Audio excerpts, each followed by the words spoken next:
Hi students, today we are going to discuss about megasporogenesis. Megasporogenesis, okay va? So previous video la nama types of ovules பாத்திருந்தோம். Arthrotrophus, Anatrophus, Hemianatrophus, Campylotropus, Cicinotrophus, Amphitrophus 6 types பாத்திருந்தோம். அதுக்கு அடுத்தது megasporogenesis. நம்ம வந்து answer பார்க்கும்போது அதுக்கு அடுத்து என்ன பார்த்தோம், microsporogenesis. எப்படி பேரட்டல் செல்ஸ் ஸ்போரோஜெனஸ் செல்ஸ் மாறுதோ அதே மாதிரி தான் இந்த மெகாஸ்போரோஜெனிசிஸ்.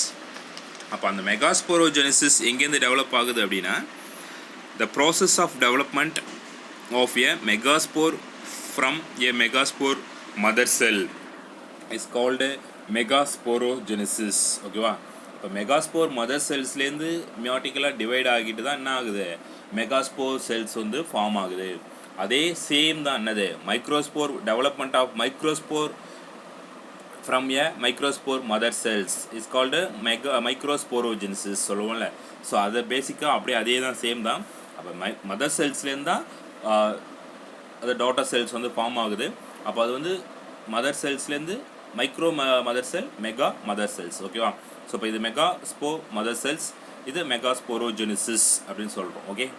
ஸோ அதுக்கு அடுத்தது, as the ovule develops, a single hypodermal cells in the nucellus become enlarged and function as archosporium. So இப்போ நம்ம முன்னாடி பார்த்தோம்ல ஆர்ச்சோஸ்போரியல் செல்ஸ். ஸோ ஆர்ச்சோஸ்போரியல் செல்ஸ்னால் என்ன சொல்லுவோம், அன்டிவைடட் மாஸ் ஆஃப் செல்ஸ், எல்லாமே குரூப்பாக இருக்கக்கூடியது. அப்போ ஒரு ஓவியல் வந்து டெவலப் ஆகுது அப்படின்னா ஃபஸ்ட்டு என்னென்னா ஒரு ஆர்ச்சோஸ்போரியமாக இருக்குது. ஓகேவா? ஃபஸ்ட்டு ஒன்று என்னது, ஆர்ச்சோஸ்போரியல் செல்ஸாக இருக்குது. ஓகேவா? ஸோ இப்போ இந்த ஆர்ச்சோஸ்போரியல் செல்ஸ் நியூசெலஸு, அதுக்கப்புறம் என்னது ஆர்ச்சோஸ்போரியல் செல். ஃபஸ்ட்டு பிக்சர் பாருங்கள், நியூசெலஸ் இருக்கா, அதுக்கடுத்து என்னது ஆர்ச்சோஸ்போரியல் செல்ஸ். ஓகே. ஸோ இப்போ இந்த ஃபஸ்ட்டு என்ன சொல்கிறாங்க பாருங்கள், நியூசெலஸ் as the ovule develop, a single hypodermal cells in the nucellus become enlarged and function as archosporium. அந்த நியூசெலஸ் செல்ஸ் எல்லாமே என்லார்ஜ் ஆகி ஃபஸ்ட்டு என்ன ஃபார்ம் ஆகுது, ஆர்ச்சோஸ்போரியம் ஃபார்ம் ஆகுது. In some plants the archesporial cells may directly function as megaspore mother cells. ஒரு சில பிளான்ட்டில் இந்த ஆர்ச்சோஸ்போரியமே என்ன ஆகுதுன்னா டைரெக்டாக என்ன ஆகுது, மெகாஸ்போர் மதர் செல்ஸாக ஃபார்ம் ஆகுது. அது டிவைட் ஆகி ஃபர்தராக 2 செல் ஸ்டேஜ் 3 செல் ஸ்டேஜ்லாம் ஃபார்ம் ஆகாமல் டைரெக்டாக மதர் செல்ஸ்லேருந்து அது மதர் செல்ஸாக ஃபார்ம் ஆகுது. எதுலேருந்து, ஆர்ச்சோஸ்போரியல் செல்ஸ்லேருந்து. ஓகேவா? அப்போ நியூஸ்லெஸ் எல்லாமே குரூப்பாக இருக்குது, அதுலேருந்து ஒரு ஆர்ச்சோஸ்போரியம் ஃபார்ம் ஆகுது. ஒரு சில பிளான்ட்டில் ஆர்ச்சோஸ்போரியல் செல்ஸ்லேருந்தே மெகாஸ்போர் மதர் செல்ஸ் வந்து ஃபார்ம் ஆகுது.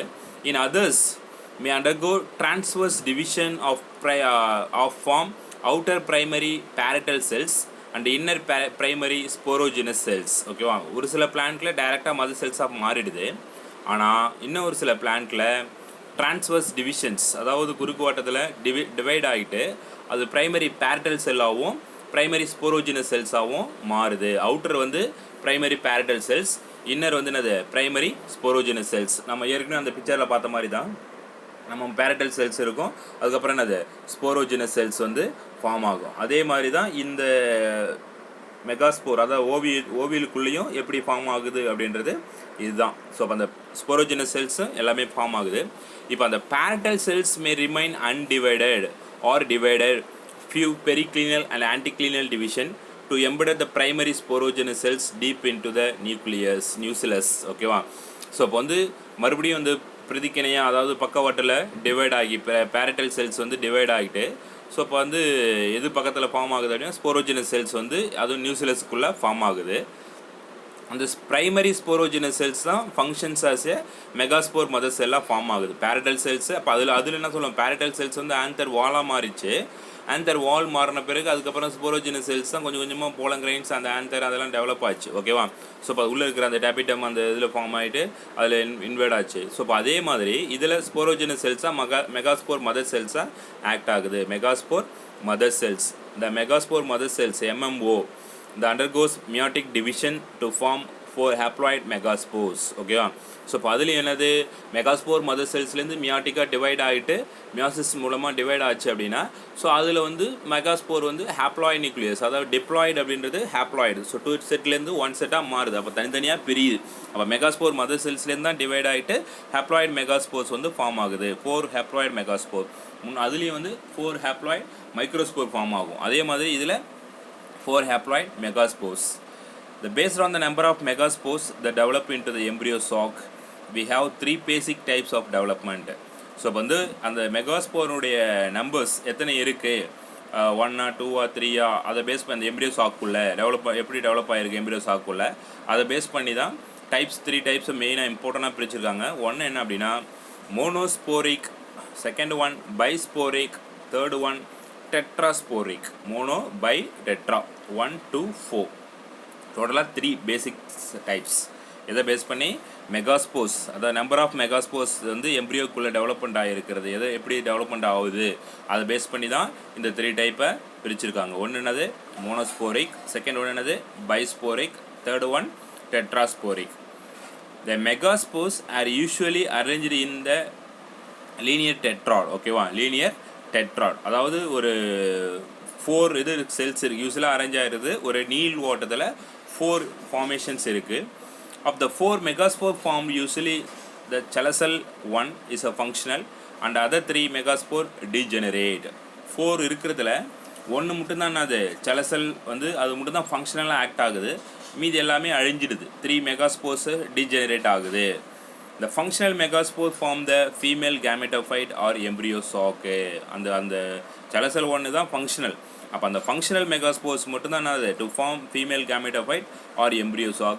This development of called this type of development is called monosporic the development. Example Polyconium species. ஓகேவா, இப்போ வந்து 4ல் 3 வந்து டீஜெனரேட், 1 மட்டும்தான் வந்து ஃபங்க்ஷனல் மெகாஸ்போர் ஆக்ட் ஆகுது. ஸோ அதனால் என்னது அது monosporic development. Example polygonum. Okay, of the 4 megaspore formed in 2 or involve in the embryo sac formations. Embryo sac ஃபார்மேஷன்ஸுக்கு 2 மெகாஸ்போர்ஸ் வந்து இன்வால்வ் ஆச்சு அப்படின்னா அதுக்கு பேர் bisporic. Example allium species. All of the 4 megaspores are involved in the embryo sac formation. The development is called tetrasporic. Example peperomia. ஓகேவா, ஒரு டோட்டலாக 4 இருக்குது, 4ல் 1 மட்டும் மெகாஸ்போர் ஃபார்மேஷன்ஸுக்கு இன்வால்வ் ஆச்சு அப்படின்னா அதுக்கு பேர் மோனோஸ்போரிக். அந்த 4ல் 2 மட்டும் இன்வால்வ் ஆச்சு அப்படின்னா அதுக்கு பேர் பைஸ்போரிக். 4மே இன்வால்வ் ஆச்சு அப்படின்னா எம்ப்ரியோ சாக் ஃபார்மேஷனுக்கு இந்த மெகாஸ்போர் வந்து இன்வால்வ் ஆகுது அப்படின்னா அப்போ அது வந்து என்னது டெட்ராஸ்போரிக். ஒன்று என்னது பாலிகோனியம் ஸ்பீஷீஸில் நடக்கிறது, இன்னொன்று ஆலியம் ஸ்பீஷியஸ், இன்னொன்று peperomia species. And ovule generally has single embryo sac. அதிகமாக என்ன இருக்கும் அப்படின்னா single embryo sac. The development of monosporic embryo sac. ஓகேவா, பாலிகோனியம் டைப்பு தான் நம்ம கீழே படிக்க போகிறோம். ஸோ அப்போ இதுதான் வந்து ஒரு காமனான மெகாஸ்போரோஜெனிசிஸ். டோட்டலாக megasporogenesis from the megaspore mother செல்ஸ்லேருந்து மியாட்டிக்காக டிவைட் ஆகி மெகாஸ்போர் ஃபார்ம் ஆகுது. அது வந்து பேரடல் செல்ஸ் வந்து ஃபார்ம் அது ஆச்சஸ்போரியமாக ஃபார்ம் ஆகிட்டு நியூசிலஸ் வந்து டெவலப் ஆகி ஆச்சஸ்போரியம் ஃபார்ம் ஆகுது. ஆச்சஸ்போரியத்தில் பேரடல் செல்ஸும் ஸ்போரோஜெனஸ் செல்ஸும் ப்ரைமரியாக வந்து டெவலப் ஆகுது. அந்த ப்ரைமரி போரோஜெனிஸ் செல்ஸ் வந்து எம்ப்ரியோ சாக் ஃபார்மேஷன்ஸுக்கு இன்வால்வ் ஆகுது. அதில் எவ்வளோ வந்து இன்வால்வ் ஆகிறது பேஸ் பண்ணி தான் 3 டைப்பை பிரிச்சுருக்காங்க. ஒன்று மோனோஸ்போரிக், செகண்ட் ஒன்று என்னது பைஸ்போரிக், தேர்ட் ஒன் டெட்ராஸ்போரிக். அப்போ மோனோஸ்போரிக்னா 4ல் 1 மட்டும் ஃபங்க்ஷனல் ஆக்ட் ஆகுது, மீதி ரிமைன் 3 வந்து டீஜெனரேட் ஆகிடுது, அதாவது டெஸ்ட்ராய் ஆகிடுது.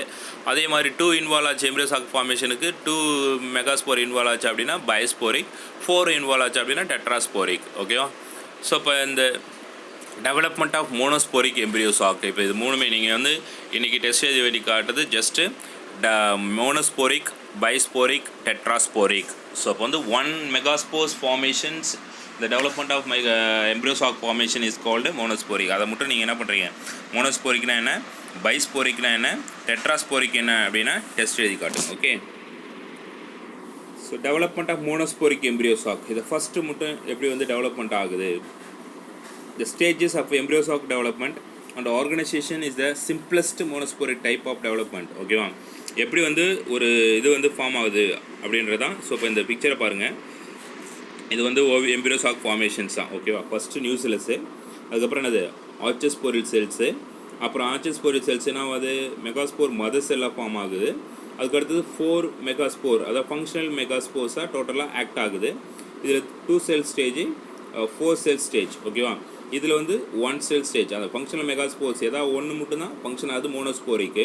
2 செல் ஸ்டேஜ்னா 2 இன்வால்வ் ஆகுது பைஸ்போரிக்கு. அடுத்து என்னது டெட்ராஸ்போரிக் 4 நியூக்ளியேட். ஓகேவா? 4 செல் ஸ்டேஜ். அடுத்து 8 செல் ஸ்டேஜ். அதுக்கப்புறம் அந்த 4 என்ன ஆகுது 1, அப்புறம் 2 மாறுது. 2 வந்து 4, 4 8, 8 16, அந்த மாதிரி கண்டினியூஸாக டிவைட் ஆகும். ஸோ அந்த மாதிரி இதில் 8 நியூக்ளியர் ஸ்டேஜ். ஓகேவா? ஸோ இப்போ இதை பேஸ் பண்ணி தான் இந்த பிக்சர் கொடுத்துருக்காங்க. ஓகே, ஸோ இப்போ இந்த functional megaspore is the first cell of the embryo sac or female gametophyte. ஓகேவா? ஃபஸ்ட்டு வந்து ஃபங்க்ஷனல் செல்ஸாக ஆக்ட் ஆகுறது தான் அது எம்ப்ரியோ சாக்கு. அது வந்து தான் ஃபீமேல் கேமெட்டோஃபைட்டாக ஆக்ட் ஆகுது. இந்த megaspore elongates along the microbial and chelacal axis. Microbial and chelacal axis. ஓகேவா? இது ஸ்ட்ரக்சர் ஆஃப் எம்ப்ரியோ சாக் கொடுத்துருக்காங்க பாருங்கள். ஸோ இப்போ அதில் வந்து chelacal ஆன்டிபோடல் செல்லு, அதுக்கப்புறம் polar nucleus, egg, synergids, filiform apparatus. So egg apparatus. So இப்போ இது எல்லாமே இருக்குது. ஓகேவா? ஸோ இப்போ இந்த ஸ்ட்ரக்சர்ஸ் பேஸ் பண்ணி அப்போ chelacal எண்டுக்கும் மைக்ரோபேலர் எண்டுக்கும் எலாங்கேட் நடுவில் மெகாஸ்போர் டோட்டலாக எலாங்கேட் ஆகிருக்கு. ஸோ அதுக்குனுடைய ஃபங்க்ஷன்ஸ் எப்படி ஃபார்மேஷன் ஆகுது, எப்படி டிவைட் ஆகுது, அதில் எப்படி வேக்கல் ஃபார்ம் ஆகிட்டு எப்படி வந்து அதுக்கப்புறம் வந்து எப்படி மூவ்மெண்ட் ஆகுது, நியூக்ளியஸ் எப்படி மூவ்மெண்ட் ஆகுது, அந்த மூவ்மெண்ட் அந்த 8 நியூக்ளியஸில் 7 செல் ஸ்டேஜ் 8 நியூக்ளியஸ் சொல்லுவோம். ஸோ இப்போ அதில் வந்து எது வந்து டிவிஷன் ஆகிட்டு என்னென்ன ஃபார்மேஷன் ஆகுது அப்படின்றத நம்ம நெக்ஸ்ட் வீடியோஸில் தான் டீட்டெயிலாக பார்க்க முடியும். ஏன் அப்படின்னா இது ஒரு இம்பார்ட்டன்ட் கொஸ்டின். ஓகேவா? ஸோ இப்போ வந்து என்னது megaspore development of monosporic embryo sac அப்படின்றது இது இம்பார்ட்டன்ட் இது. ஸோ இந்த ஸ்ட்ரக்சர்ஸோட நம்ம நெக்ஸ்ட் வீடியோஸில் ஃபுல்லாக டீட்டெயிலாக டிஸ்கஸ் பண்ணிக்கலாம். ஓகேவா? ஸோ இப்போ இதுதான் வந்து today videos only for that monosporic, bisporic and tetrasporic development of the megasporogenesis. இதில் எப்படி அந்த எம்ப்ரியோ சாக் எப்படி ஃபார்மேஷன்ஸ் ஆகுது, இதனுடைய ஒர்க் என்ன, பிலிஃபார்ம் apparatus ஒர்க் என்ன, சினர்ஜிட்ஸ் எக் ஒர்க் என்ன, எக் அதை போலார் நியூக்ளியஸ் இப்போ நம்ம ஏற்கனவே பார்த்துருப்போம், இதில் லோயர் கிளாஸ்லேயே பார்த்துருக்கோம். போலார் நியூக்ளியஸ்னு அது செகண்டரி நியூக்ளியஸ். அதுக்கப்புறம் நம்ம வந்து ஒரு எக்கு வந்து இன்வால்வ் ஆகுது, இன்னொரு எக்கு அந்த பக்கம், அதாவது ஒன்று டபுள் ஃபர்டிலைசேஷன் நடக்குது அப்படின்றதெல்லாம் நம்ம தெரிஞ்சிருக்கோம். பட் இந்த பேசிக்கில் இப்போ எப்படி வந்து எக்கு உள்ளே இருக்கிற எக்கு வந்து எத்தனை செல் எக்கு எத்தனை, மீதி ஆன்டிபோடல் செல் எத்தனை, இப்போ சினர்ஜிஸ் எத்தனை, அது எப்படி இன்னும் மாறுது, டெஸ்ட்ராய் ஆகுதா இல்லை வந்து கண்டினியூஸாக அது டிவிஷன் ஆகுதா, அப்போ பிலிஃபார்ம்னா அதுக்கான என்ன எதுலேருந்து எங்கே வந்து ஃபுட்டு கொடுக்குது, டிரான்ஸ்போர்ட் பண்ணும். ஓகேவா? ஸோ இப்போ அது வந்து ஒரு நியூசிலஸ்லேருந்து எம்ப்ரியோ சாக்கு ஃபுட்டு ப்ரொவைட் பண்ணுறது இந்த பிலிஃபார்ம் apparatus தான். ஸோ இப்போ அதை பேசிக்காக வந்து எப்படி இருக்குன்றது அப்படி டீட்டெயிலாக டிஸ்கஸ் பண்ணிக்கலாம். Okay student, thank you.